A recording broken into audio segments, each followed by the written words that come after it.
Hello বন্ধুরা, কেমন আছো তোমরা সবাই? আশা করছি তোমরা সবাই অনেক ভালো আছো। আমি অম্বিকা দত্ত তোমাদের সবাইকে স্বাগত জানাচ্ছি GoG8-এ।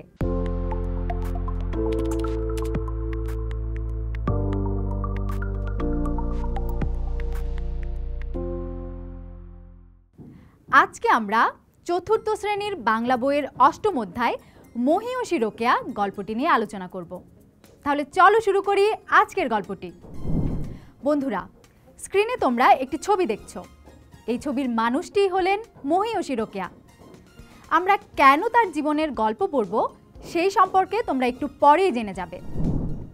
তোমাদের মধ্যে কে কে মহিয়সী রোকেয়াকে আগে থেকেই চিনতে বলো তো? আমি জানি তোমরা সবাই চিনতে। এখন আমরা দেখব কেন তিনি এত বিখ্যাত একজন মানুষ।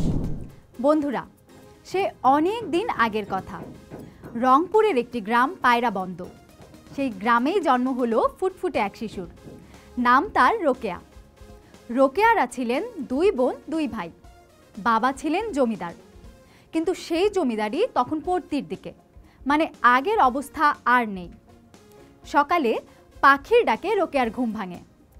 পাখিদের দিকে তাকিয়ে সে ভাবতে থাকে, পাখিদের তো ডানা আছে, পাখিরা উঠতে পারে, যখন যেখানে খুশি যেতে পারে, কিন্তু রোকেয়ার তো কোথাও যাবার অনুমতি নেই।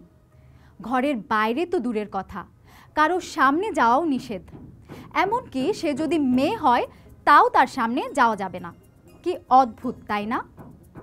একবার হলো কি শোনো, কয়েকজন মেয়ে আত্মীয় রোকেয়ার বাড়িতে বেড়াতে এলো। রোকেয়ার বয়স তখন 5 বছর। 4 দেয়ালের মধ্যে বন্দি রোকেয়ার তো খুব খুশি হবার কথা, তাই না? কিন্তু খুশি হতে পারল না সে। বন্ধুরা, কেউ বাসায় বেড়াতে আসলে তাকে কখনো চিলে কোঠায়, কখনো সিঁড়ির নিচে, কখনো বা দরজার আড়ালে লুকিয়ে থাকতে হতো। সেদিনও লুকিয়ে থাকলো। ছেলে মেয়ে কারো সামনে আসাই যে নিষেধ। মেয়েদের যে এভাবে চলতে হতো, একেই বলে অবরোধ প্রথা।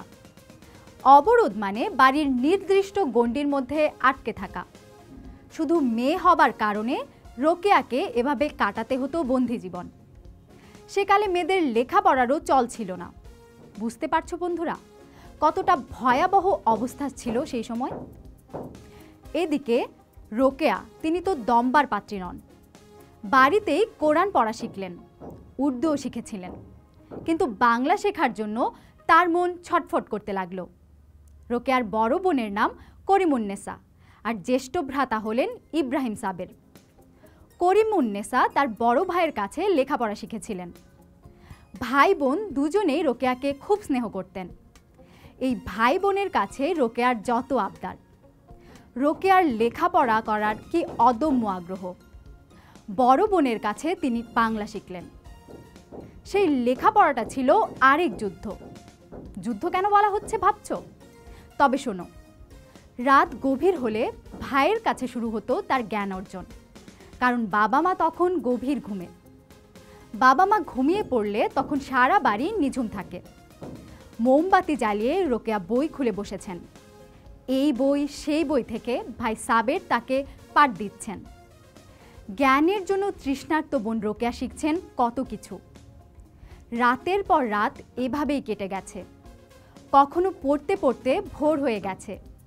লুকিয়ে লুকিয়ে এভাবেই পড়া শিখেছেন রোকেয়া। আসলে সেই সময়টাই ছিল এমন। মেয়েদের না ছিল লেখাপড়ার অধিকার, না ছিল বাইরে কোথাও বেরোবার অধিকার। সামাজিক বিধিনিষেধের কারণে মেয়েরা লেখাপড়া করতে পারত না। তোমরা তো জানোই, তখন মেয়েদের বিয়ে দেওয়া হতো খুব অল্প বয়সে। বন্ধুরা, অল্প বয়সে বিয়ে দেওয়ার কারণে বড় বোন করিমুন্নেসারও মাত্র 14 বছর বয়সে বিয়ে হয়ে গেল। এরপর রোকেয়ার বিয়ে হলো 16 বছর বয়সে। তার স্বামী সৈয়দ সাখাওয়াত হোসেন, সরকারি চাকরিজীবী।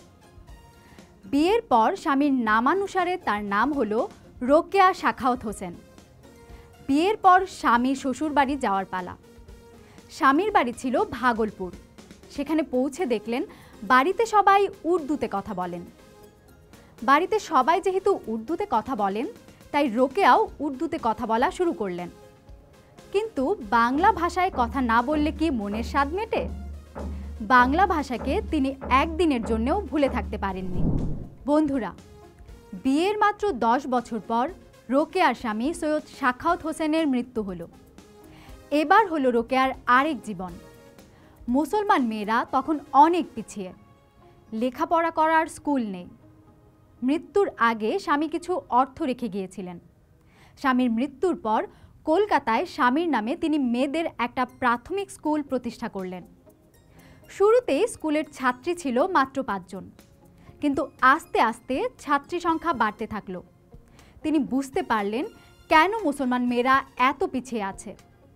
কত কথা তার মনে, কত কিছু বলার ইচ্ছা, কিন্তু এরপর তিনি বাংলা ভাষায় লেখা শুরু করলেন। মনের কথা, মনের ভাবনা সব তুলে ধরলেন তার লেখায়। তার লেখা কয়েকটা উল্লেখযোগ্য বই হলো মতিচুর, অবরোধবাসিনী ও পদ্মরাগ। বন্ধুরা, রোকেয়া ছোটবেলাতেই দেখেছিলেন মেয়েদের ঘরে বন্দি করে রাখা হয়, লেখাপড়া করার অধিকার নেই, অল্প বয়সে বিয়ে দিয়ে স্বামীর ঘরে পাঠিয়ে দেওয়া হয়। সারা জীবন মেয়েরা আর কিছুই করতে পারে না, বাইরে কাজ করার অধিকার তারা পায় না। এদিকে লেখাপড়া করে ছেলেরা, বাইরে কাজ করে ছেলেরা। মেয়েরাও যে মানুষ সে কথা তারা প্রায় ভুলেই যায়। রোকেয়া বুঝেছিলেন ছেলেদের যে অধিকার, মেয়েদেরও তো সেই অধিকার থাকবার কথা। রোকেয়া খুব সুন্দর করে বলেছেন, গরুর গাড়ির থাকে 2টো চাকা, গাড়ি চলতে হলে চাকা দুটোকে সমান হতে হবে। একটা চাকা ছোট, আরেকটা চাকা বড় হলে সেই গাড়ি চলবে না। ছেলে আর মেয়ে হচ্ছে সেই রকম।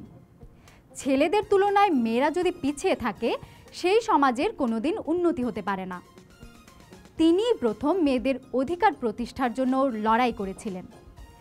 এর জন্যই আমরা তাকে সবাই চিনি, সবাই জানি।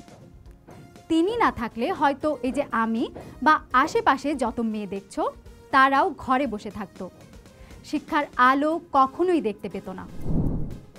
বন্ধুরা, রোকেয়া জন্মগ্রহণ করেছিলেন 1880 সালে এবং 1932 সালের 9 ডিসেম্বর তিনি মৃত্যুবরণ করেন। নারী জাগরণের অগ্রদূত হিসেবে চিরস্মরণীয় হয়ে আছেন তিনি। আশা করি আজকের গল্পটি তোমাদের অনেক ভালো লেগেছে। পরবর্তী এপিসোডে নতুন কোনো গল্প নিয়ে আবার দেখা হবে। সে পর্যন্ত তোমরা সবাই ভালো থেকো, সুস্থ থেকো এবং অবশ্যই গো জি8 এর সাথেই থেকো।